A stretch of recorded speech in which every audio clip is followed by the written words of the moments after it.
जय गोपी जन वल्लभ गिरिवरधारी। हरे कृष्ण कृष्ण कृष्ण हरे हरे, हरे राम राम राम हरे हरे। हरे कृष्ण कृष्ण कृष्ण हरे हरे, हरे राम राम राम हरे हरे। हरे कृष्ण कृष्ण कृष्ण हरे हरे, हरे राम राम राम हरे हरे। हरे कृष्ण कृष्ण कृष्ण हरे हरे, हरे राम राम राम हरे हरे। हरे कृष्ण कृष्ण कृष्ण हरे हरे, हरे राम राम राम हरे हरे। हरे कृष्ण कृष्ण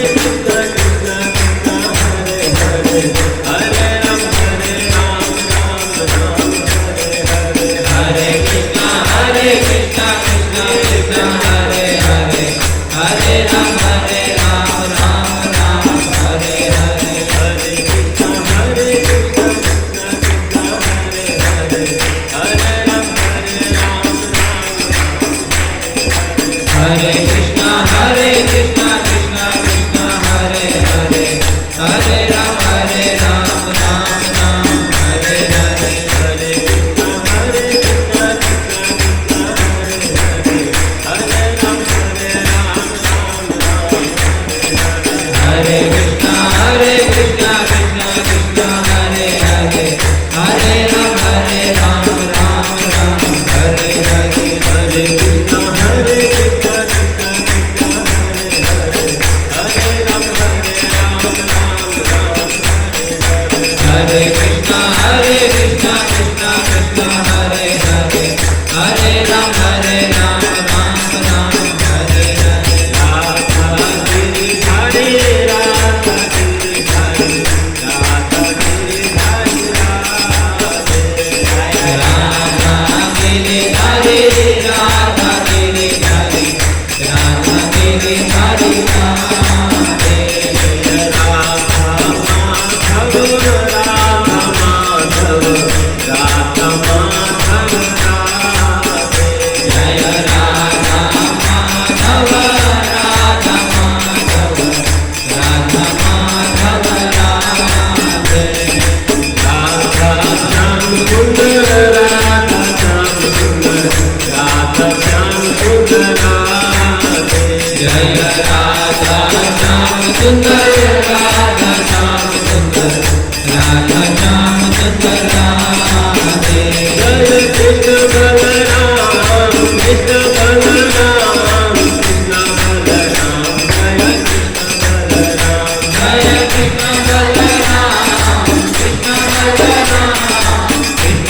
बलराम जय कृष्ण बलराम। जय वृंदावन धाम वृंदावन धाम वृंदावन धाम, जय वृंदावन धाम। जय वृंदावन धाम वृंदावन धाम वृंदावन धाम जय वृंदावन धाम। राधा श्याम सुंदर राधा श्याम सुंदर राधा श्याम सुंदर राधे। जय राधा श्याम सुंदर राधा श्याम सुंदर राधा श्याम सुंदर राधे। गौरनिताय जय गौरनिताय गौरनिताय जय गौरनिताय। गौरनिताय जय गौरनिताय गौरनिताय जय गौरनिताय। जय जय प्रभुपाद प्रभुपाद प्रभुपाद प्रभुपाद, जय जय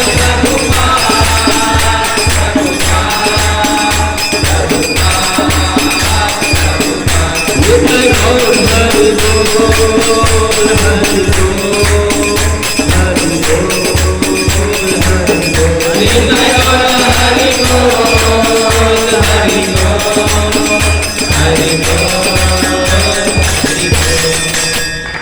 युग धर्म हरिनाम संकीर्तन की, पतित पावन चैतन्य महाप्रभु की, श्री श्री राधा गिरधारी ललिता विशाखा की, जगन्नाथ बलदेव सुभद्रा महारानी की, गौर निताय की, ऐसी भक्ति वेदांत स्वामी शिल प्रभुपाद महाराज की, निताय गौर प्रेमानंदे हरि।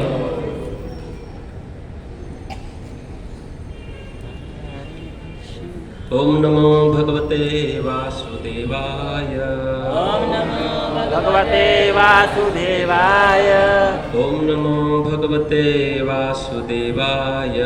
ओम नमो भगवते वासुदेवाय। नारायणं नमस्कृत्यं नारायणं नमस्कृत्यं नरं चैव नरोत्तमं नरं चैव नरोत्तमं देवीं सरस्वतीं व्यासं देवीं सरस्वतीं व्यासं ततो जयमुदीरये। ततो जयमुदीरये।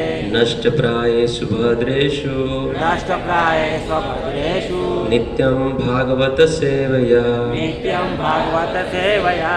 भगवती उत्तमा श्लोके भगवती उत्तम श्लोके भक्तिर्भवति नष्टकी। भक्तिर्भवतिर्नेष्टकी। ओम ज्ञानतिमिरन्दस्य ज्ञानाञ्जनशलाकया चक्षुरुन्मीलितं येन तस्मै श्रीगुरुवे नमः। श्रीचैतन्यमनोभीष्टं स्थापितं येन भूतले स्वयं रूपः कदा वयं ददाति स्वपदान्तिकं। वन्देऽहं श्रीगुरु श्रीयुतपदकमलं श्रीगुरुवैष्णवाञ्च श्रीरूपं साग्रजातं सहगण रघुनाथं तं सजीवं साद्वैतं साधुतं परिजनसहितं श्रीकृष्णचैतन्यदेवं। नमो विष्णुपादाय कृष्णपृष्ठाय भूतले श्रीमते भक्ति वेदांत स्वामिनिति नामिने। नमस्ते सरस्वती देवे गौरवाणी प्रचारिणे निर्विशेष शून्यवादी पाश्चात्यदेशतारिणे। वाञ्छाकल्पतरुभ्यश्च कृपा सिन्धुभ्यश्च पतितानां पावनेभ्यो वैष्णवेभ्यो नमो नमः। हरे कृष्णा।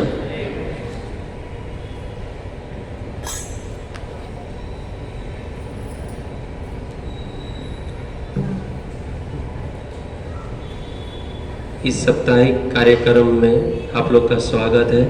इस बुधवार को एस्कॉन की तरफ से यहाँ पे हर बुधवार को होता है। तो आज हम गीता जयंती 23 तारीख को था, तो गीता जयंती के अवसर पे हम भगवत गीता का चर्चा करेंगे और भगवत गीता का चर्चा करेंगे, साथ साथ में भगवान श्री कृष्ण का स्वरूप और हमारा क्या लक्ष्य है और अर्जुन का जो प्रश्न है वो हम भगवत गीता से सुनाने का प्रयास करेंगे। और भगवान श्री कृष्ण ऐश्वर्य के बारे में भगवान बताते हैं अर्जुन को। वो हम 9वें अध्याय का लास्ट का श्लोक है 34 नंबर, और 10वें अध्याय के पहला श्लोक, दूसरा श्लोक, 8वां, 9वां, 10वां, 11वां 5 श्लोक का हम चर्चा करेंगे। उसके पहले जो भगवत गीता है,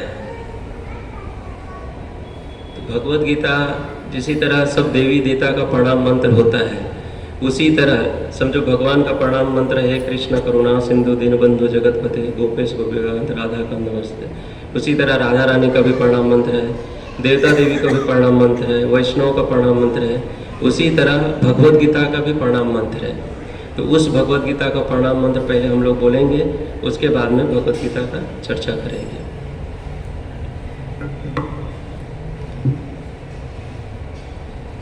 पार्थाय प्रतिबोधिता भगवता नारायणं स्वयं व्यासेन कृत्वा पुराणमुनिना मध्ये महाभारतम् अद्वैतामृतं वर्षवणी भगवती अष्टादशाध्यायिनी अम्बे त्वां न सन्धामि भगवद्गीते भवद्वेषिणा। तो लास्ट का श्लोक है, उसमें अम्बे भगवत गीता का ये प्रणाम मंत्र है। भगवत गीता का ये प्रणाम मंत्र है। तो इस प्रणाम मंत्र से हम भगवत गीता का शरण में हम सब जन जाएंगे और इस श्लोक का जो प्रणाम मंत्र है उसका जो तात्पर्य है वो हम सुनेंगे। लास्ट में है अम्बे। अम्बे के अम्बा का अर्थ होता है माँ। तो ये भगवत गीता हम सबकी माँ है। जैसे कि माँ का शरण में जाने से कोई माँ इनकार नहीं करते। मान के चलो किसी बच्चे अपने माँ पास जाते हैं तो बच्चे बिस्तर पे, बच्चे छोटे रहते हैं, कुछ भी कर मलमूत्र भी त्याग कर देते हैं, लेकिन माँ उसको साफ करके अपना लेते हैं। उसी तरह भगवत गीता हम कितनों जन्म से पाप करते आ रहे हैं। तो अम्बे संबोधित किए कर रहे वेदव्यास जी है अम्बे। अम्बे का मतलब होता है माँ। हे माँ, हम आपके शरण में जा रहा हूँ, आपके शरण में आप रखिए, जीवन भर आप आपके शरण में रखिए ताकि हम भगवान का भक्ति कर सके। बहुत महत्वपूर्ण श्लोक है, इस श्लोक को याद भी करना चाहिए सभी भक्तों को। उसके बाद में है पहला पार्थाय प्रतिबोधिता। पार्थाय अर्जुन का नाम है, अबोधिता साक्षात ब्रजेंद्र नंदन स्वयं कृष्ण पार्थ को, अर्जुन को यह संवाद सुनाया था। भगवान श्री कृष्ण ऐसे भी विवस्वान, पहले विवस्वान को सुनाया था, उसके बाद में अर्जुन को सुनाया। काल के वश वो ज्ञान लुप्त हो गया था, उसके बाद में अर्जुन को सुनाया। पार्थाय प्रतिबोधिता भगवान नारायण स्वयं। देखिए मुसलमान धर्म है, कुरान, ये सब जो लिखते हैं ना, वो भगवान का भक्त लिखते हैं, दूत लिखते हैं। और हमारे हिंदू धर्म में हमारे गर्व होता है कि भगवान श्री कृष्ण अपने मुख से पार्थ को सुनाया है। और दूसरा क्रिश्चियन में जाओ, कोई भी धर्म में जाओ, लेकिन भगवान साक्षात नहीं सुनाए। और हमारे हिंदू धर्म में साक्षात ब्रजेंद्र नंदन स्वयं श्री कृष्ण भगवत गीता को ज्ञान अर्जुन को दिया। अर्जुन को आगे बताते हैं, व्यासेन गृहीत्वा पुराण मुनिना मध्य।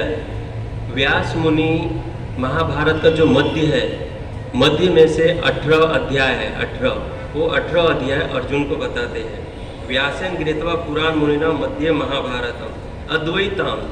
ये अद्वैत है, इसमें कुछ कैसे बोलते हैं, कुछ मिलावट नहीं, अद्वैत है, इसमें कुछ मिलावट नहीं, साक्षात भगवान का मुख से निकला वाणी है जो अर्जुन को दिया जा रहा है। तो इस श्लोक का हम व्याख्या किए। उसके बाद में हमें 9वें अध्याय का 34 नंबर का श्लोक लास्ट में भगवान श्री कृष्ण अर्जुन को बताते हैं, मन मना भव मद भक्तो मध्याजी माम नमस्कुरु। ऐसे भगवान अर्जुन को बताए, एक अध्याय से लेकर के 9वें अध्याय तक अर्जुन को बताए, लेकिन अर्जुन का संशय है ना दूर नहीं होता है। उसके बाद 10वें अध्याय का 1-2 नंबर का हम चर्चा करेंगे श्लोक में, दूर नहीं है तो उसके बाद में और जिज्ञासा करते हैं। मन मना भव मद भक्तो मध्याजी माम नमस्कुरु। भक्तों नमस्कुरु जो शब्द है ना, वो बहुत महत्वपूर्ण है। नमस्कुरु मतलब प्रणाम। भगवान श्री कृष्ण बोल रहे हैं कि अर्जुन मुझे प्रणाम करो। तो महाभारत में एक कथा आती है, जब युद्ध हो रहा था भक्तों, तो बहुत सारे कौरव के तरफ से युद्ध कर रहे थे, तो युद्ध में बहुत सारे मारे गए थे। तो दुर्योधन को समझ में नहीं आ रहा कि ये हम युद्ध जीतेंगे कि नहीं जीतेंगे। तो एक बार रात को मीटिंग कर रहे थे भीष्म पितामह के साथ में। भीष्म पितामह शायद प्रसाद लेने के लिए बैठे थे और दुर्योधन प्रणाम की मंत्र हमें बता रहे, प्रणाम का परिभाषा क्या होता है। दुर्योधन बोलता है कि पितामह हम तो हारे जा रहे हैं और आप हमारे पक्ष में हो, तो भी हम हारे। भीष्म पितामह कैसे थे? बोलते हैं कि तिम्मंग, बड़े बड़े मछली, बड़े बड़े तिमिंगल है जो एक ही साथ में सबको निगल जाने जैसा भीष्म पितामह था। उनको है ना रात को बहुत उल्टा उल्टा बोला, भीष्म पितामह तुम हमारे थाली में खाते हो, वही थाली में तुम छेद करते हो, हमारे पक्ष में होने के वजह भी अब तुम विपक्ष पांडवों के साथ में युद्ध बराबर नहीं कर रहे हो। तो भीष्म पितामह उसी दिन प्रतिज्ञा लेता है कि दुर्योधन कल के युद्ध में या तो भगवान श्री कृष्ण को अस्त्र उठा के रहूंगा, नहीं तो अर्जुन को गला काटेंगे। तो दुर्योधन बहुत खुश हुआ, प्रसन्न हुआ, लेकिन भगवान श्री कृष्ण को मालूम था कि ये भीष्म पितामह कोई आलतू फालतू आदमी नहीं है, बहुत बड़ा व्यक्ति है। वो जो प्रतिज्ञा लिया है ना, वो उसका प्रतिज्ञा टलेगा नहीं। तो उसके बाद में कृष्णा, अर्जुन, पांडव ये सब सोए थे। कृष्णा ने अर्जुन को उठाता है कि अर्जुन कल भीष्म पितामह तो प्रतिज्ञा लिया है, कल तुम्हारा धड़ अलग हो जाएगा। तो अर्जुन बोलता है भाई आप सोने दो ना, मुझे डिस्टर्ब क्यों, धड़ अलग हो जाए या कुछ भी हो जाए। देखो भगवान के ऊपर समर्पित कितना है, भगवान ऊपर समर्पित है, इतना विश्वास है कि भले प्रतिज्ञा ले। कृष्णा ने उनको सब कुछ बताया कि कल दुर्योधन ने भीष्म पितामह को कहा है, लेकिन भीष्म पितामह ने प्रतिज्ञा लिया है तुम्हारा कल गले धड़ से अलग हो जाएगा गला।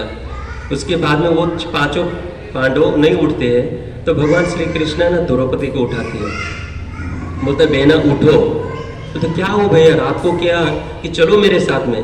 कहाँ पे गए? जहाँ पर भीष्म पितामह शयन कर रहे थे।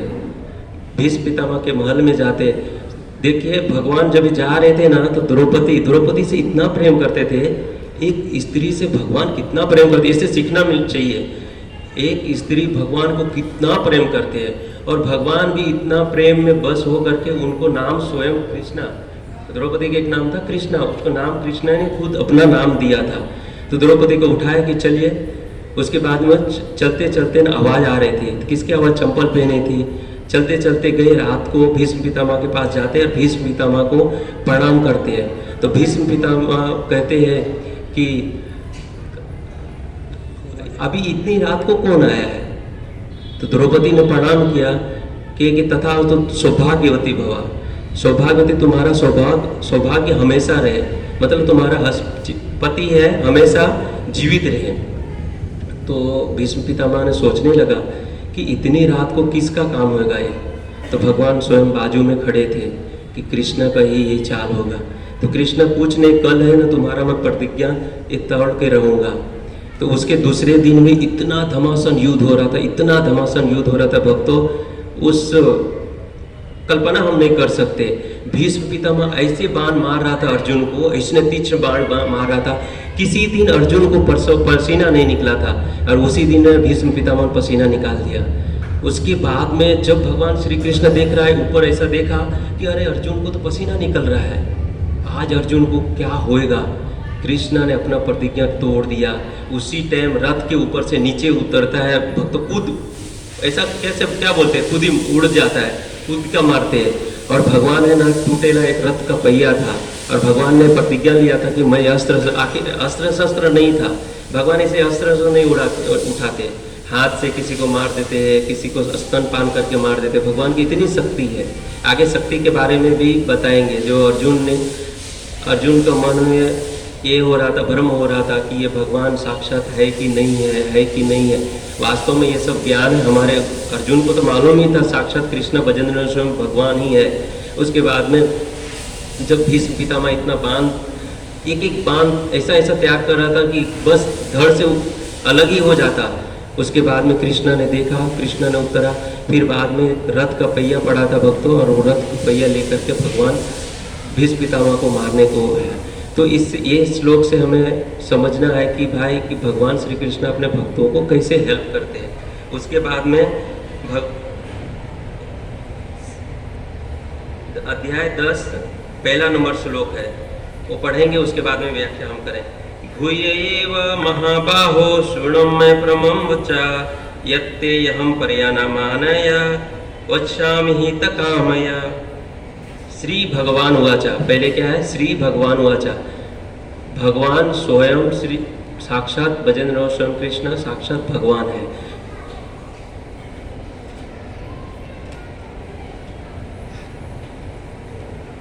भगवान का भक्तों व्याख्या पराशर मुनि करते हैं। ऐश्वर्यस्य समग्रस्य वीर्यस्य श्रिया ज्ञान वैराग्यस्य वा शरण भक्ति इति गणा। भगवान वही कहा जाता है जो भगवान को 6 वस्तु पूर्ण है। अभी सब भक्तों को हमें ज्ञात होना चाहिए कि भगवान उसको ही बोला जाता है जो 6 वस्तु हमेशा पूर्ण रहेगा। क्या क्या? ऐश्वर्यस्य समग्रस्य, ऐश्वर्य, भगवान को 6 चीज होना चाहिए। एक तो बल, इतना बल है जो समझो 7 साल के थे भगवान और गोवर्धन पर्वत उठा दिए। हम लोग अभी 2-5 मिनट ऐसा खड़ा करते हैं तो हमारा हाथ दुखने लगता है। तो भगवान, हम आज के बहुत बड़े बाबा लोग भगवान कहलाते हैं, लेकिन भगवान का इसमें पराशर मुनि ने श्लोक लिखा है, बोला है कि भगवान का व्याख्या क्या है, भगवान किसको बोला जाता है। सबसे पहले है ज्ञान, इतना ज्ञान है भगवान 45 मिनट में भगवद गीता का ज्ञान दे दिया। बल, इतना बल है जो भगवान गोवर्धन पर्वत उठाया। और ख्याति, 14 भुवन में जाओ, अतल जाओ, पत्तल जाओ, कहीं भी जाओ, अब भगवान का गुणगान हमेशा करते रहे, भगवान कृष्ण का ख्याति है। और त्यागी, 14 साल भगवान वन में रहे, त्याग, सुंदरता, कामदेव, सहस्त्र कोटि कमने, लक्ष्मी लोग सहस्त्र चरण में भगवान के चरण दबाने के लिए लाइन में खड़े रहते हैं, सहस्त्र कोटि कोटि लक्ष्मी लोग। तो भगवान का लक्ष्मी धन इतना है, मान के चलो आपके पास 2 करोड़ रुपया है, 2 करोड़ मेरे को आप दे देंगे तो आपके पास क्या बचेगा? और भगवान के 10 करोड़ भी दे देंगे ना, उसके पास पूरा पूरा ऐसे ही रहता है। उसी तरह 6 वस्तु जिसमें पूर्ण है उसी को भगवान कहा जाता है। तो भूय यो महाभाव, श्री भगवान ने कहा हे महाबाहो। महाबाहो मतलब अर्जुन भी इतना शक्तिशाली था, भगवान संबोधित करते महाबाहो अर्जुन। और आगे सुनो, चूंकि तुम मेरे प्रिय सखा हो, अतः मैं तुम्हारे लाभ के लिए ऐसा ज्ञान प्रदान करूंगा जो अभी तक मेरे द्वारा बताए गए ज्ञान से श्रेष्ठ होगा। भगवान इतना ज्ञान बता चुके थे, उसके बाद में अभी भगवान क्या बोल रहे हैं कि अभी तुमको इतना मैं ज्ञान बताया, लेकिन अभी जो मैं ज्ञान बता रहा हूँ ना वो सबसे श्रेष्ठ होएगा। उसके बाद में आगे बोलते हैं न मे विदु सुरागण प्रभो न महर्षिया अहम आदि देवानम महर्षि च सर्वदा। न तो देवतागण और न देवतागण जानते हैं, न महर्षि, न मैं विदु सुरागण, सूर मतलब देवता लोग होते हैं, सुरागण, न महर्षिया ऋषि मुनि भी भगवान का ये शक्ति का नहीं जानते, भगवान का कितना शक्ति। आगे बार सुने तो ऐश्वर्य से कितना भक्ति शक्ति है। हम आदि देवानाम महर्षि च सर्वसा, मुझे देवता लोग भी नहीं जानते हैं। तो अर्जुन ऐसे में ज्ञान तुमको बताने को जा रहा हूं जो देवता लोग को भी दुर्लभ है।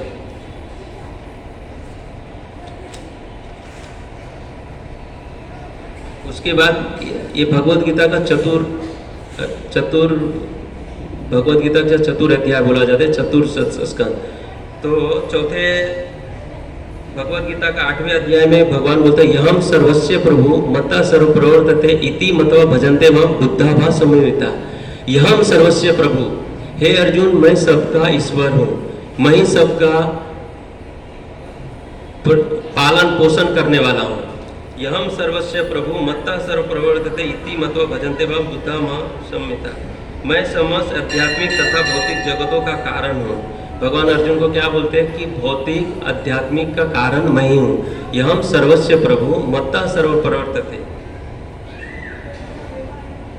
भौतिक जगतों का कारण हूँ, प्रत्येक वस्तु मुझी से उद्भूत है।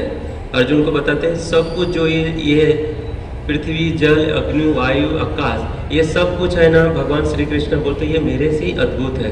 हे अर्जुन इसको तुम ठीक ठीक से समझो।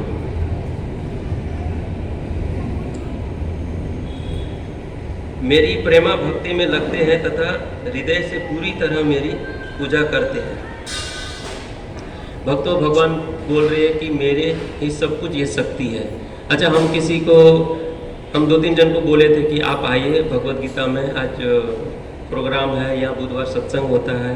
तो सब जन कहते हैं कि हमें मालूम है भगवान क्या है सब कुछ। भगवान क्या बोल रहे हैं हमारा ये शक्ति को देवता लोग भी नहीं जानते, महर्षि ऋषि मुनि कोई भी नहीं जान सकता है, तो हम क्या जान सकते हैं? भगवत गीता का संग कोई जान सकता, भक्त जान सकते हैं।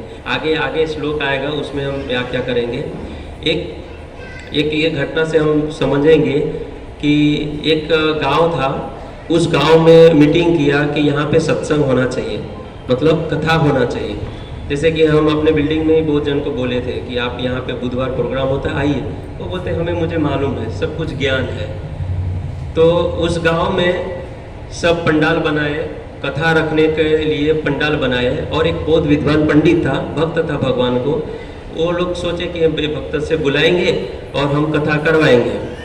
तो भक्त लोग सब मिल करके एक गांव का सब जुड़ करके भक्त के पास गए। वो किसी के पास जाते नहीं थे, सबसे पहले अपने प्रभु का नाम लेते रहते थे, ये प्रचार विचार करते नहीं थे, लेकिन बहुत ज्ञान थे, बहुत शुद्ध भक्त थे। उनके बहुत रिक्वेस्ट किया, उसके बाद में ना वो भक्त ने तैयार हुआ। वो भक्त ने तैयार हुआ और उसके बाद में उस गांव में गया, इतने खर्चे किए थे, लाखों रुपया पंडाल बनाए। उसके बाद वो भक्त गया तो सब जन को पूछा कि भक्तों आप लोग हाथ उठाइए कि आप भगवान को सब जानते हैं। तो सब जन ने हाथ उठाए, हाँ सब हम जानते हैं। तो साधु भक्त ने कहते कि सब लोग आप जानते हैं तो हमारा क्या काम है। भक्त ने वापस रिटर्न चले जाते हैं। उसके बाद में वो लोग चिंता हो गए कि अरे इतना खर्चा किया और ये भक्त ने आया वापस चला गया। वापस वो भक्त की कुटिया में जाते, उसके बाद में भक्त को वापस बुला करके लाते। वापस बुलाए। उसके बाद में वो बोले कि अभी कोई नहीं हाथ उठाएंगे। तो सब जन मिल करके मीटिंग की कि अभी हम लोगों ने कोई भी हाथ नहीं उठाना है कि भाई हमें कुछ ज्ञान ही नहीं है। तो सब जन है ना, कोई नहीं हाथ उठाया। तो भक्त ने बोला कि अरे बाप रे, इधर कोई भक्ति को ज्ञान ही नहीं, तो इसके पास बोल करके मतलब क्या, वापिस चले जाते। वापिस वो लोग चिंता में होते हैं। उसके बाद में अभी क्या करेंगे, तो वो लोग मीटिंग करते हैं, एक काम करो, अभी आधा जन है वो हाथ उठाओ और आधा जन हाथ मत उठाओ। तो वो भक्त ने ये देख करके आधा जन को ज्ञान है और आधा जन को ज्ञान नहीं है, उसके बाद में तो वो तो भक्ति का ज्ञान तो देगा और भगवान की कथा तो बताएंगे। तो उसके बाद में आधा जन उठाते हैं, आधा जन नहीं उठाते हैं। तो उसके बाद में भक्त आया, उसके बाद बोलो आपको किसको किसको ज्ञान है, तो आधा जन ने उठाए, आधा जन ने नहीं उठाए। तो ये भक्त ने क्या कहा कि आप आधा जन है ना जिसको ज्ञान है वो दूसरे को आप सुनाओ। तो इसका मतलब क्या है भक्तों, कि हमें संकल्प नहीं कर सकते कि साक्षात कृष्ण भजन श्याम सुंदर भगवान श्री कृष्ण वही। देखो जैसा अर्जुन ने कहा तो अर्जुन उवाचा बोला जाता है, संजय ने कहा तो संजय उवाचा बोला जाता है, और यहाँ पे भगवान उवाचा, साक्षात भगवान ने ही कहा। तो हमें ना एक अभी का जनरेशन में हमें ना ये संकल्प नहीं कर सकते कि भगवान स्वयं कृष्ण है। अभी इसे हम एक कथा से समझ सकते हैं कि भिगु मुनि करके एक ऋषि था और यमुना नदी गंगा के किनारे वो भजन करता था। सरस्वती नदी था या गंगा नदी के किनारे भजन करता था, स्नान करता था, भजन करता था। और वहाँ पे बहुत लोग ऋषि मुनि थे। इतने ऋषि मुनि थे ना भक्तों, अभी समझो यहाँ पे जितने जन बैठे हैं वो सब जन हम लोग भगवान श्री कृष्ण का भजन करते हैं और भगवान में श्रद्धा है, विश्वास है, इसके लिए हम भजन करते हैं। वहाँ पे कोई ज्ञान योग में था, कोई ध्यान योग में था, कोई भक्ति करता था। तो भिगु मुनि ना ब्रह्मा जी का पुत्र है, उन्होंने बहुत विद्वान था। उन्होंने सोचा कि ये अच्छा नहीं है, आधे जन ब्रह्म का उपासना कर रहे, आधा जन भक्ति योग कर रहे, आधा जन सोए हैं, आधा जन ज्ञान कर रहे, आधा जन तपस्या कर रहे, आधा जन उल्टा खड़े होकर के तपस्या कर रहे, ये क्या है। तो सब जन ने मीटिंग किए और सब जन मीटिंग की कर करके बोले कि वास्तव में भगवान है कौन। तो सब है ना, वरिष्ठ भक्त था भिगु मुनि, सबका वरिष्ठ था, ब्रह्मा जी का पुत्र है। तो एक काम करो, ये भिगु मुनि को भेजा जाए कि परीक्षा लिया जाए कि ये भगवान कौन है। तो वास्तव में भगवान शिव जी, ब्रह्मा जी और विष्णु जी, ये तीनों को लोग ज्यादा करके भगवान मानते हैं। ऐसे तो गणपति बाबा, साईं बाबा सबको भगवान मानते हैं, पर भगवान को अभी परिभाषा बताएं, भगवान वही है जो 6 वस्तु हमेशा पूर्ण है। सब भक्तों को याद रहना। कोई पूछेगा तुम कृष्णा का जप क्यों कर रहा है तो हमें ज्ञान रहना चाहिए कि कृष्णा का इसके लिए जप कर रहा हूँ, इसके लिए नाम ले रहा हूँ, इसके लिए शास्त्र पढ़ रहा हूँ, इसके लिए मंदिर जा रहा हूँ, इसके लिए हम प्रसाद, उनका प्रसाद भोग अर्पण करता हूँ, ग्रहण करता हूँ। साक्षात भगवान 6 ऐश्वर्य से हमेशा पूर्ण है। तो भिगु मुनि यहाँ से सीधा कैलाश पर्वत पे जाते हैं और भिगु मुनि तो परीक्षा लेने के लिए जा रहे थे। वो तो कुछ भी परीक्षा ले सकते हैं ना, अभी साक्षात भगवान ने समझो आ गए और परीक्षा लेंगे कि आप लोग चलो मेरे धाम में, वो तो वही बोलेंगे ना आकर के। तो भिगु मुनि जाके गए भगवान शिव जी के, प्रणाम विणाम कुछ नहीं किए, कुछ नहीं, जा करके ऐसे। तो भगवान शिव जी ने बोले प्रणाम विणाम भी कुछ नहीं किए, चलो मेरा भाई है तो एक काम करते हैं, उनसे गले तो मिल लेते हैं, बहुत दिनों के बाद में आए। जैसे हम लोग इस्कॉन मंदिर भक्तों मिलते हैं तो गले मिलते हैं, एक दूसरे को आदान प्रदान करते हैं, वो आगे श्लोक में आएगा। तो भिगु मुनि जाते हैं भगवान शिव जी, लेकिन शिव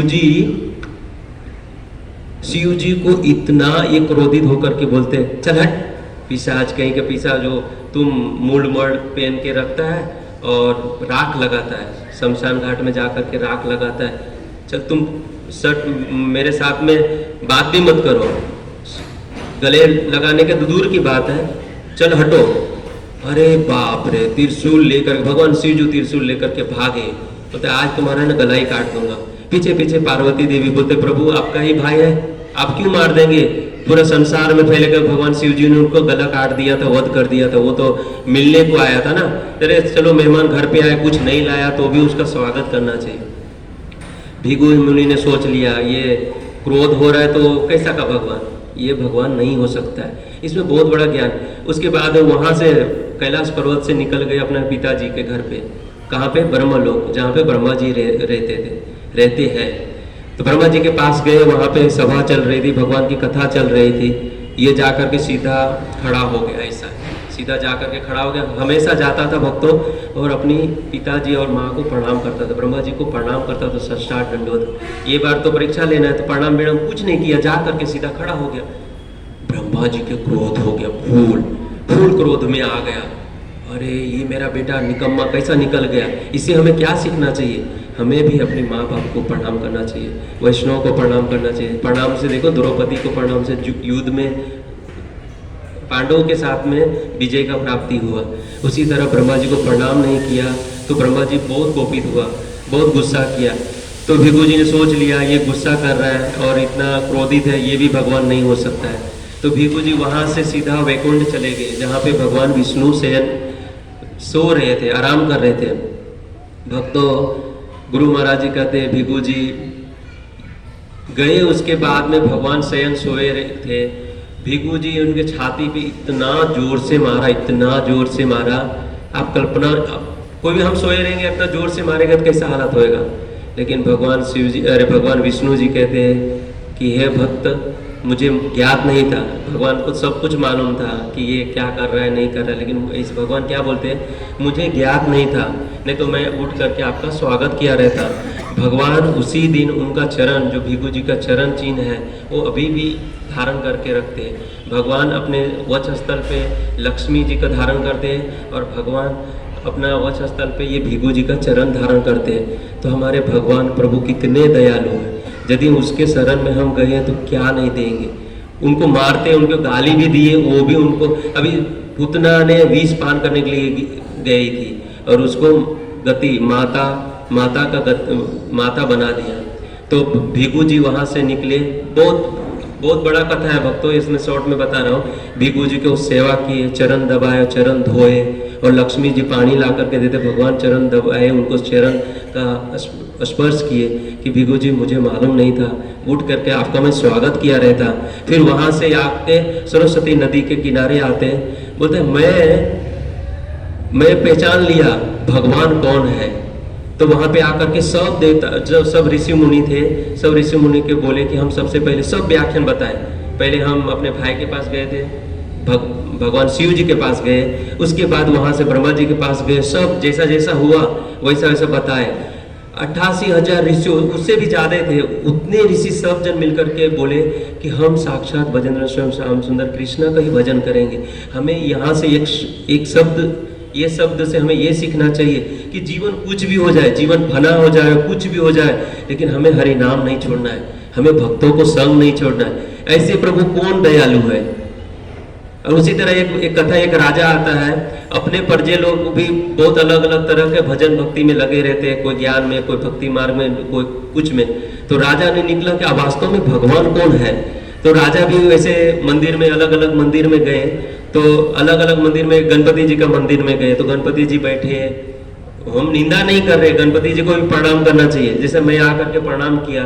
गणपति जी बुद्धि का देवता है, बुद्धि देंगे, उनसे प्रार्थना करना चाहिए, हे गणपति देव आप मुझे बुद्धि दीजिए ताकि हम शास्त्र पढ़ सकूं, भगवत गीता जान सकूं और भगवान कृष्ण का भजन कर सकूं। उसी तरह वो राजा ने निकला, प्रजा को साथ साथ में लेकर के निकला, अलग अलग मंदिर में जाता। गणपति, तो गणपति को देखते बैठे हैं, उनके 2 दांत है, उसमें से एक आधा दांत है। बोलता ये भगवान नहीं हो सकता है। अभी माता जी के पास गए, माता जी त्रिशूल लेके खड़े हैं, तो वो सोचेगा ये त्रिशूल लेके खड़े मतलब अपना डर के लिए खड़े हैं। भगवान शिव जी के पास गए, भगवान शिव जी श्री राम हरे राम हरे कृष्णा जप करते रहते हैं, वो भी दूसरे का आराधना करते हैं। ऐसे ऐसे सब देवी देवता के पास गए, सूर्य देव के पास गए, चंद्र देव के पास गए, अलग अलग देवी देवता के पास गए, ब्रह्मा जी के पास गए। ब्रह्मा जी भी भगवान को नाम लेते रहते हैं और कथा सुनाते रहते हैं। तो राजा ने वापिस प्रजा को कहता है घूम के आया, और उसके बाद में भगवान श्री कृष्ण के मंदिर में जाते हैं। मान के चलो राधा गिरधारी मंदिर में चले गए। राधा गिरधारी जो ड्रेस जो पहनते हैं वो कितने सुंदर है, कुछ चिंता नहीं, हंसी। कभी कभी मंगला आरती में आप जाएंगे ना तो देखेंगे, यहाँ तो राधा गिरधारी को देखेंगे तो बस अभी कुंवार अवस्था में जा रहे हैं, अभी बस गैया और बछड़े को लेकर के जा रहे हैं, ऐसे अद्भुत। राजा ने देखा ओहो, भगवान श्री कृष्ण को देख करके ही मोहित हो गया। बंसी धारण किए और रेशमी वस्त्र पहने हैं, दुपट्टा मोती माला ये सब पहने हैं, मोर पंख धारण किए हुए, और देवी देवता को देखे तो बोलते हैं नहीं, भगवान तो वही हो सकता है जो आनंद में खड़े रहे, गाते रहेंगे, आनंद मौज में भक्तों के साथ में आदान प्रदान करते रहते हैं, तो ये भगवान नहीं हो सकता है।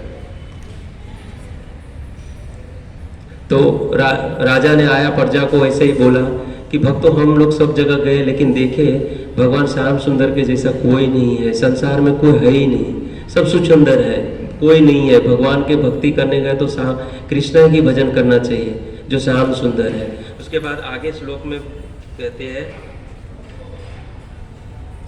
तेषां सतत युक्तानां भजतां प्रतिपूर्वकं ददामि बुद्धि योगम तम येन माम उपयन्ति ते।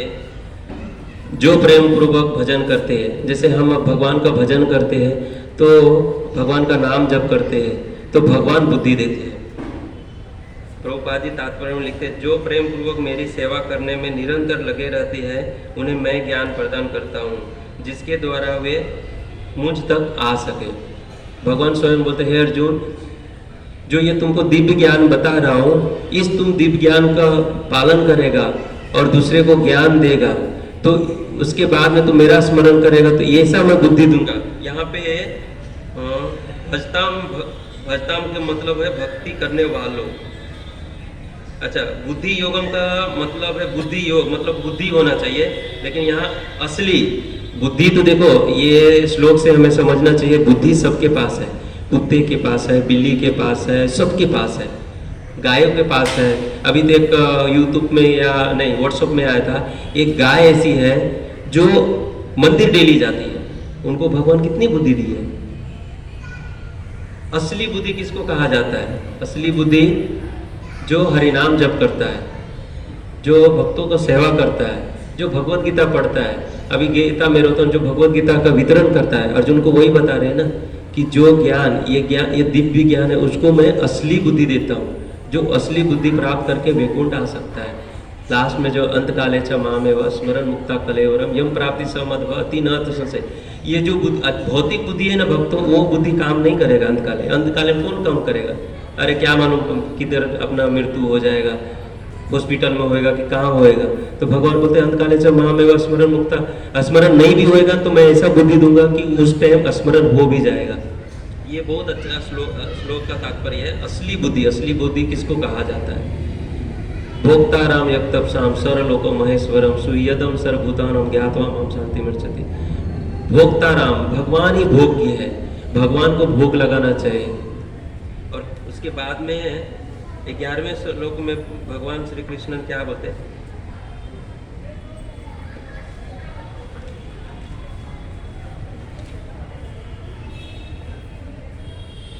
तेषाम एव अनुकंपा अर्थम यहम अज्ञान जपा तम नश्यामि भाव अस्थता ज्ञान दीपेन भासतः। मैं उन पर विशेष कृपा करने के हेतु उनके हृदय में वास करते हुए ज्ञान के प्रकाशमान दीपक के द्वारा अज्ञान जन्य अंधकार को दूर करता हूँ। भगवान क्या बोलते हैं? अज्ञान रूपी ज्ञान को मैं दूर करता हूँ।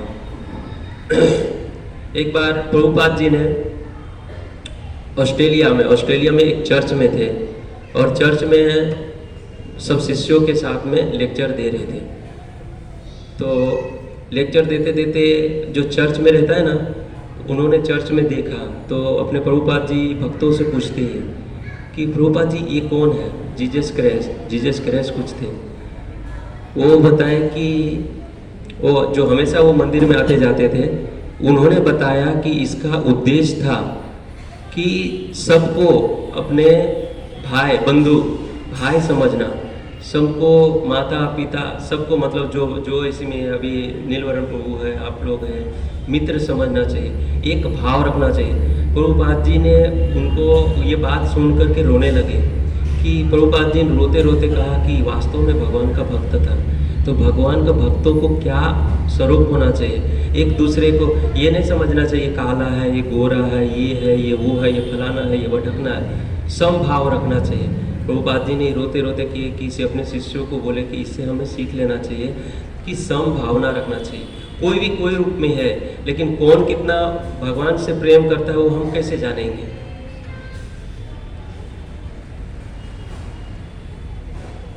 उसके बाद में अर्जुन जब समझ लेते हैं भक्तों, तो अर्जुन उवाचा, अर्जुन ने एक श्लोक बोलते हैं, परम ब्रह्म परम धाम पवित्रम परम भवान पुरुषम शाश्वतम दिव्यम दिवे मज विभुम। अर्जुन ने कहा आप परम भगवान हो। अर्जुन भी समझ गया, अर्जुन का मन में मन मना भक्तों मध्याजी मां नमस्कुरु। अर्जुन का भी मन नहीं लगता था। अर्जुन बोलता है, भगवान ने बोला अर्जुन को कि बार बार मुझे नमस्कार करो, मन मेरे में लगाओ।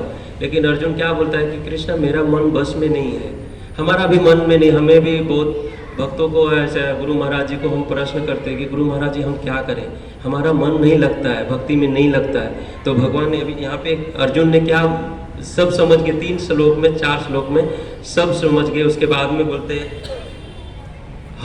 आप ही भगवान हो, परम ब्रह्म परम धाम पवित्रम परम भगवान। अर्जुन ने कहा आप परम भगवान हो, परम धाम हो, परम पवित्र हो, परम सत्य हो, आप नित्य दिव्य आदि पुरुष अजन्मा तथा महात्मा है। नारद असित देवल तथा व्यास जैसे ऋषियों आपके इस सत्य की पुष्टि करते हैं, और जब आप स्वयं भी मुझसे प्रकट कहे हैं। अर्जुन ने समझ गए कि भगवान स्वयं कृष्ण ही है। उसके बाद में रूप गोस्वामी चैतन्य महाप्रभु को एक जिज्ञासा करते हैं कि अभी हम अब चर्चा किए ना कि यहाँ पे इतने लोग हैं और यहाँ से कितने लोग जा रहे हैं, कितने हजारों लोग जा रहे, ट्रेन से कोई जा रहे, कोई बाइक से जा रहे, लेकिन कोई नहीं आ सकता है यहाँ पे। रूप गोस्वामी चैतन्य महाप्रभु पूछते कि हे प्रभु आप बताइए यहाँ पे क्यों नहीं आते, कारण क्या है, रहस्य क्या है। तो चैतन्य महाप्रभु बोलते हैं कि प्रभु तो भगवान श्री कृष्ण जब राधा रानियों के साथ में बैठे रहते, कृष्ण और राधा रानी सोचते हैं कि कौन सा जीव को यहाँ पे लाना है, वही जीव यहाँ पे आ सकते हैं। तो चैतन्य महाप्रभु कहते हैं भ्रमिते भ्रमिते कौन भाग्य जीव गुरु कृष्ण प्रसादे पाए भक्ति लता बीज।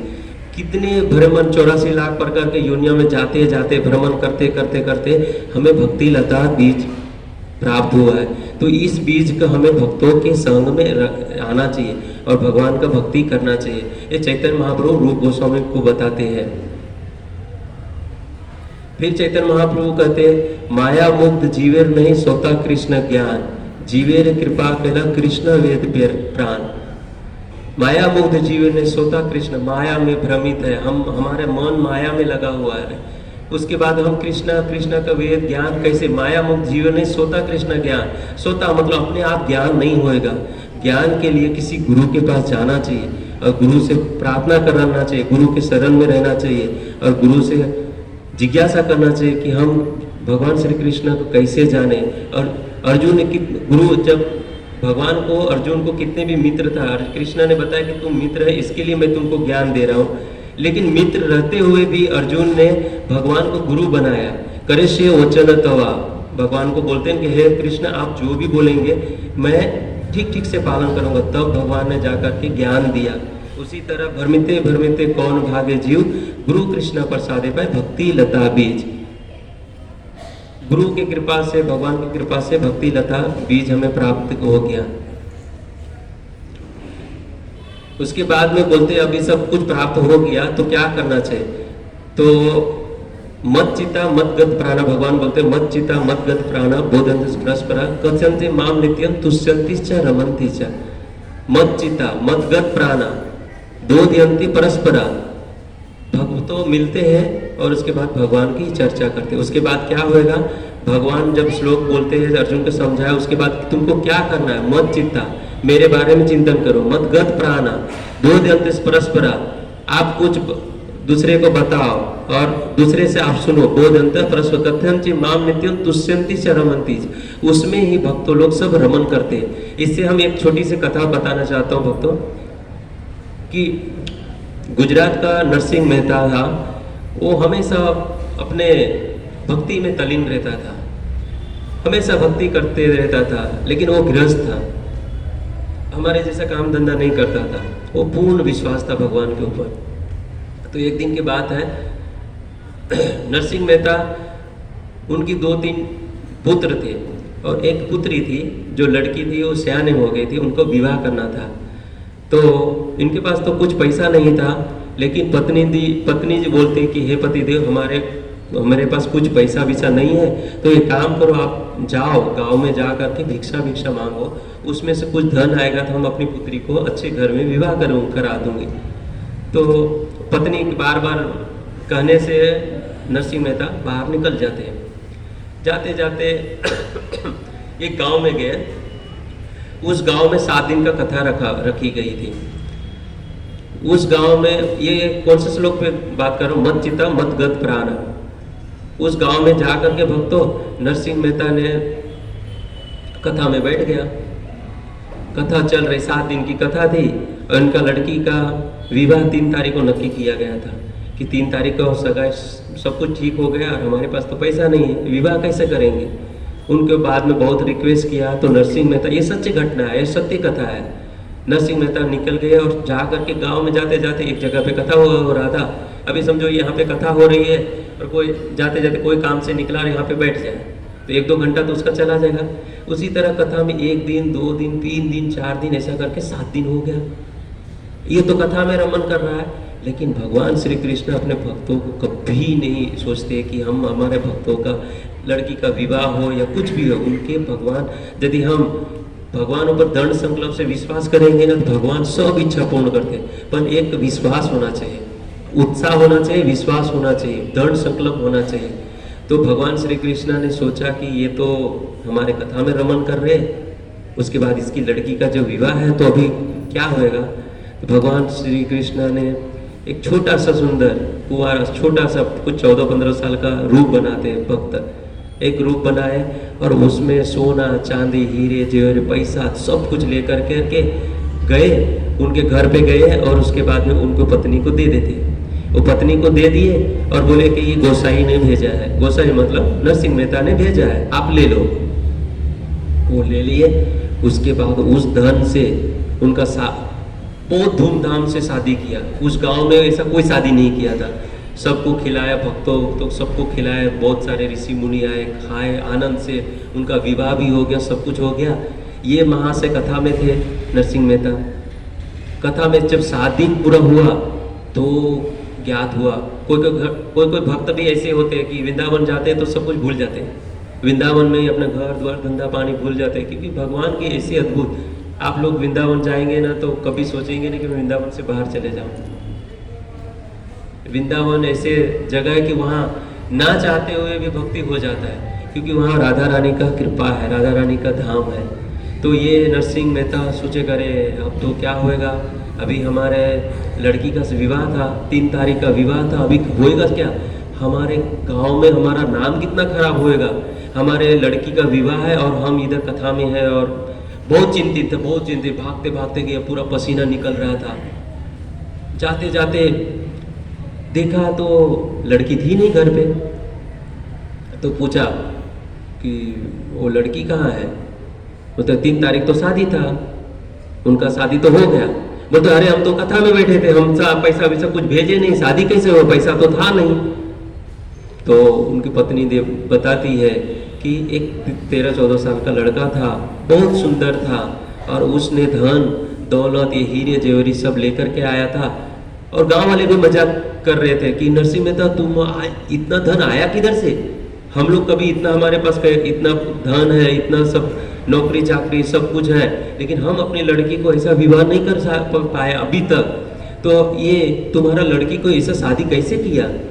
तो उन्होंने बोलते अरे क्या मजाक कर रहे हो आप लोग, है ना, ठीक ठीक से बताओ कि ऐसा मजाक क्यों कर रहे हो, हमारे साथ में क्यों हो, मैं क्या अन्याय किया, मुझे ठीक ठीक बताओ, मैं बहुत चिंता, मैं आत्महत्या करूंगा, मेरे लड़की का सवाल था, विवाह का सवाल था। उसके बाद में पत्नी देव ने शांति से समझाते हैं कि एक लड़का आया था, धन दौलत सब कुछ दे करके गया, उसके बाद में वो चला गया, उसके वही पैसे से सब शादी विवाह हो गया। तो बोलते अरे ये तो साक्षात द्वारकाधीश का ही करामत है, कृष्ण ही सब कुछ लेकर के आया और उनका विवाह करवा दिया। तो इस कथा से हमें ये समझना चाहिए कि यदि हम भगवान के भक्ति कर रहे हैं भक्तों, तो हकीकत में यदि शरणागति है तो भगवान सब इच्छा पूर्ण करते हैं, तो हमें भक्ति करना ही चाहिए।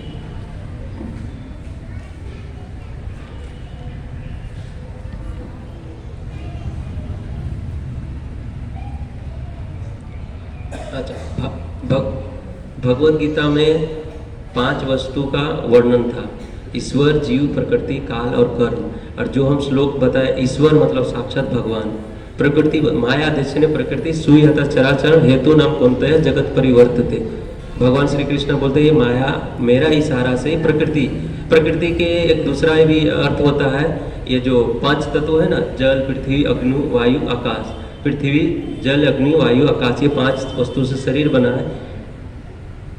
इस शरीर को हम भगवान की सेवा में लगाना चाहिए। ईश्वर, जीव मतलब आत्मा होता है। ईश्वर, जीव, प्रकृति समझ गए। काल समझो आप, मृत्यु के टाइम काल साक्षात भगवान को ही बोला जाता है, लेकिन हमारे काल का अंडर है अमराज जी ये काल का डिपार्टमेंट संभालते हैं। ईश्वर, जीव, प्रकृति, काल और कर्म क्या है?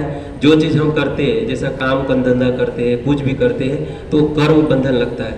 तो हमें ऐसा कर्म करना चाहिए ताकि भगवान श्री कृष्ण के केंद्र बिंदु रख करके, अभी मान के चलो कुछ प्रसाद खा रहे हैं, कुछ ग्रहण करे तो भगवान को ऑफरिंग करके खाना चाहिए। नौकरी जा रहे हैं तो कुछ धन आया तो भगवान की सेवा में लगाना चाहिए। तो उस तरह से ये 5 तत्वों से ये भगवान ने श्लोक के ही माध्यम से बताए। और दूसरा है 5 चीज़ हमें करना चाहिए। एक तो धाम वास करना चाहिए। ये 4 A, B, C और D, ये मतलब एसोसिएशन, मतलब भक्तों को संग करना चाहिए। ये लास्ट में बताऊंगा, इशारा कर रहे प्रभु जी। ये मतलब एसोसिएशन मतलब भक्तों का संग। B मतलब भागवत गीता, भागवतम, रामायण को पढ़ना। और C मतलब चेंटिंग, हरे कृष्णा जप करना चाहिए। हरे कृष्णा कृष्णा कृष्णा हरे हरे, हरे राम राम राम हरे हरे। डी मतलब डाइजेशन, मतलब महाप्रसाद, भगवान का महाप्रसाद ग्रहण करना चाहिए। तो प्रभु जी इशारा कर रहे हैं कि यहाँ पे आप विराम करो। तो इस दास को आप लोग कृपा करिए। हमारे पूरा अभ्यास तो नहीं है, बहुत दिन छूट गया था, तो अभी प्रभु जी जीवन कृष्ण को बताते कि आप थोड़ा धीरे धीरे करना चालू करो। इसके लिए हम साहस किए, तो कुछ त्रुटि हुआ रहेगा। जो भी है, ये देखिए कि जो भी बोला ये हम शास्त्र से बोले, हमारा इसमें कुछ नहीं है। और जो भी बोला हो वो गुरुदेव महाराज जी, गुरु जी की कृपा से, गुरु जी के पास से जो भी कुछ पहले सुना है वही हम बोले, हमारा इसमें कुछ नहीं। उसी तरह जैसे कैसे है कि अभी ये माइक में मैं बोल रहा हूँ और इसका आवाज़ बाहर जा रहा है, अभी वो जीवन कृष्ण प्रभु वो वायर निकाल देंगे तो इसमें कुछ नहीं रहेगा। उसी तरह गुरु महाराज जी से कनेक्शन है और हम गुरु परंपरा में है, गौड़ीय माध्य संप्रदाय में है, तो इस संप्रदाय से हम जुड़े हैं और गुरु महाराज जी की कृपा से हम कुछ बोल पा रहे हैं। तो उनको और इस जो त्रुटि हुआ होगा वो मेरा है, और इसमें से कुछ यदि आप लोग सीखे होंगे तो आप अपने जीवन में उतारिए। हरे कृष्णा सभी को, हरे कृष्णा। वांछा कल्पतरुभ्यश्च कृपा सिंधुभ्यश्च पतितानां पावनेभ्यो वैष्णवेभ्यो नमः।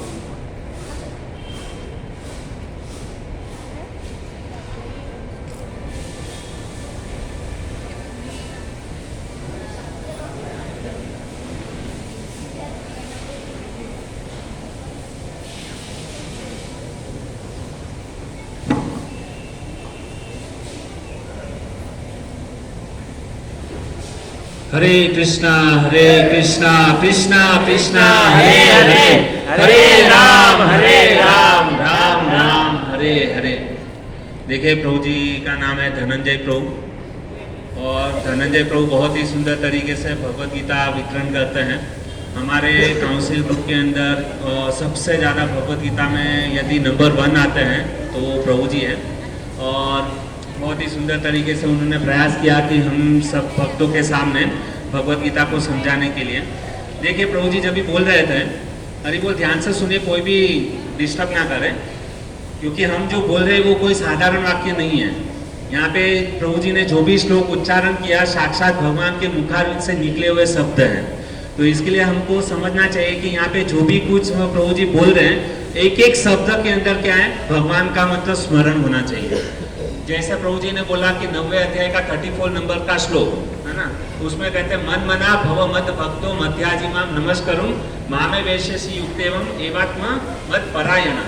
उसमें पहला ही शब्द है मन मना भव मद भक्तो। भगवान श्री कृष्ण क्या कहते हैं कि अपने मन को जो है ना, भगवान कृष्ण अकेले ही ऐसे व्यक्ति हैं कि जो भगवत गीता के अंदर कुरुक्षेत्र की युद्ध भूमि में बोल रहे हैं कि आप अपने मन को क्या करो, मेरे में लगाओ, मेरी भक्ति करो।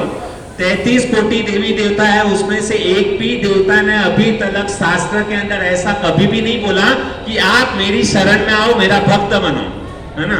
केवल कृष्ण अकेले ऐसा व्यक्ति है, वो भी कुरुक्षेत्र की युद्ध भूमि में, जहाँ पे कौरव पांडव यहाँ पे युद्ध करने वाले हैं, और युद्ध क्षेत्र में है ना, वहां पे बोल रहे कि क्या करो, हे अर्जुन, है ना, मेरी शरण में आओ, मेरा भजन करो, मेरी भक्ति करो। और उसके बाद में 10वें अध्याय के अंदर उन्होंने बताया कि भगवान श्री कृष्ण अकेले ऐसे ऐलान करने वाले हैं कि मैं ही अहम सर्वस्व प्रभो मत सर्व प्रवर्तते, मैं अकेला ही क्या हूँ, ईश्वर हूँ, कृष्ण हूँ। सभी कुछ जो निकला है वो मेरे में से निकला है। ईश्वर परम कृष्ण सच्चिदानंद विग्रहम अनादिरादिर गोविंदम सर्व कारण कारणम। सभी कारणों के कारण जो है कौन है, कृष्ण है। और कृष्ण ही अकेले ऐलान करते हैं भगवत गीता के अंदर, मैं क्या हूँ, सबका प्रभु, अहम सर्वस्व प्रभु, है ना, मैं क्या हूँ, सबका प्रभु, मैं ही कृष्ण हूँ, मैं ही ईश्वर हूँ। और ईश्वर शब्द की परिभाषा जैसे प्रभु जी ने बोला कि ईश्वर कौन हो सकता है, कि जिसके अंदर सबसे ज्यादा बल हो, है ना, जिसके पास सबसे ज्यादा बुद्धि हो, जिसके पास सबसे ज्यादा ऐश्वर्य हो, जिसके पास सबसे ज्यादा विरक्ति हो, है ना। और तो ये 6 ऐश्वर्य जिसके पास में है वह भगवान हो सकता है। बाकी और हमको बुद्धि लगानी चाहिए। यहाँ पे हो सकता है कि इस पृथ्वी के अंदर सबसे ज्यादा धन किसी के पास में हो सकता है, लेकिन जिसके पास धन है तो वो सुंदर नहीं दिखेगा। समझो जिसके पास सौंदर्य है तो उसके पास ऐश्वर्य नहीं होगा। और भगवान श्री कृष्ण के पास में ये 6 गुण जो है ना विपुल मात्रा में थे। जैसे बल, तो बल में शक्तिशाली कैसे थे, केवल मतलब 6 दिन के अंदर उन्होंने पूतना जैसी राक्षसी, इतनी बड़ी राक्षसी का वध कर दिया। अभी 6 दिन का बालक जो है ना कुछ भी नहीं कर सकता, केवल रो सकता है, बाकी कुछ नहीं कर सकता। लेकिन 6 साल का बालक जो है पूतना जैसी राक्षसी का क्या किया, वध किया। तो बलवान में कौन है, भगवान श्री कृष्ण। उससे ज्यादा बल किसी के अंदर है नहीं। 60 साल की आयु में उन्होंने पूरा 21 किलोमीटर का जो गोवर्धन पर्वत है, हाँ, तो वो पूरा गोवर्धन केवल कानी उंगली के ऊपर उठा दिया। आज हमको यदि बोला जाए कि एक गेहूं की गोनी आप अपने सर के ऊपर उठा लो तो धड़ाम करके नीचे गिर जाएगा। तो ये भगवान का क्या है, शक्तिशाली है। भगवान का रूप भी कितना मतलब सुंदर है। वेणुम गुणंतम अरविंद दलायताक्षंबरः यवत् समासितांबुद सुंदर अंगम कंदर्प कोटि कमनीय विशेष शोभम गोविंदमादि पुरुषम तमति वदन। तो भगवान का रूप भी कितना सुंदर है। वेणु जो बंसी बजाते हैं, है ना, सर के ऊपर मोरपंख रखते हैं। भगवान श्री कृष्ण जैसा सुंदर एक भी व्यक्ति आज तक देखा किसी ने नहीं। तो सबके अंदर मतलब क्या है, भगवान श्री कृष्ण जो है ना ये 6 गुणों में सबसे ज्यादा विपुल मात्रा में। इसके लिए हम क्या कहते हैं, भगवान कृष्ण को भगवान मानते हैं। ठीक है, तो हम प्रभु जी का एक बार हरे कृष्ण महामंत्र बोलकर उनका अभिवादन व्यक्त करेंगे। हरे कृष्णा कृष्णा कृष्णा हरे हरे, हरे राम राम राम हरे हरे। भक्ति मतलब क्या होना चाहिए, उत्साह होना चाहिए। जब तक भक्ति के अंदर उत्साह नहीं होगा तब तक भगवान मिलेंगे नहीं, है ना। तो हमको क्या करना चाहिए, जोर जोर से भगवान के नाम का क्या करना चाहिए, उच्चारण करना चाहिए। जैसे एक छोटा सा बच्चा, आपको लास्ट एग्जांपल देता हूँ। छोटा सा बच्चा बराबर वो रो रहा है तो उसकी माता क्या करेगी, उसको एक चॉकलेट दे देगी, है ना। यदि बच्चा चॉकलेट को भी फेंक दे, वापस रोना चालू करेंगे, वापस मम्मी उसके पास में आएगी, उसको खिलौना देगी। खिलौना से भी चुप नहीं होता है, खिलौना फेंक देगा, उसके बाद में मम्मी उसको मोबाइल देगी, है ना। तो मोबाइल भी बच्चा फेंक देगा और जोर जोर से चिल्लाता है। तो अभी माँ को पता चलता है कि अभी मेरा उसको बच्चे को मुझे उठाना ही पड़ेगा, है ना, क्योंकि बच्चा क्या है, उसको माँ ही चाहिए। तो उसी प्रकार से हमको केवल कृष्ण ही चाहिए। कृष्ण के विरह में जब तक हम रोएंगे नहीं, चिल्लाएंगे नहीं, तब तक कृष्ण हमको मिलेंगे नहीं। तो इसके लिए क्या करना चाहिए, जोर जोर से, जिस तरीके से बच्चा छोटा सा माँ को पाने के लिए रोता है, चिल्लाता है, और उसको जब तक माँ नहीं मिलती तब तक वो चैन से नहीं बैठता, उसी प्रकार से हमको इस जीवन के अंदर जब तक कृष्ण नहीं मिलता है तब तक हमको क्या करना चाहिए, चिल्लाना चाहिए, रोना चाहिए, है ना। और भगवान हमको लालच देंगे क्या लालच देंगे? धन देंगे, दौलत देंगे, अच्छी पत्नी देंगे, सुंदरता देंगे, लेकिन ये सबको हमको क्या करना पड़ेगा? ठुकराना पड़ेगा। नहीं, केवल हमको कृष्ण ही चाहिए। जब तक यह मतलब आग हृदय के अंदर नहीं होगी ना, तब तक भगवान नहीं मिलेंगे। तो इस आग को हमको क्या करना पड़ेगा? जलाना पड़ेगा। ठीक है, तो अभी हमारे इस पास में, सबके पास में क्या है जलाने के लिए? हरि नाम है। सबको माला दे दिया है ना। जैसे माचिस से हम मतलब ये जलाते हैं ना कुछ भी चीज, तो उसी प्रकार से ये क्या है? माचिस है। और इसे क्या करना है? हृदय के अंदर अग्नि जलानी। ठीक है, तो हम सभी भक्त लोग एक साथ में माला करेंगे। हरे कृष्ण।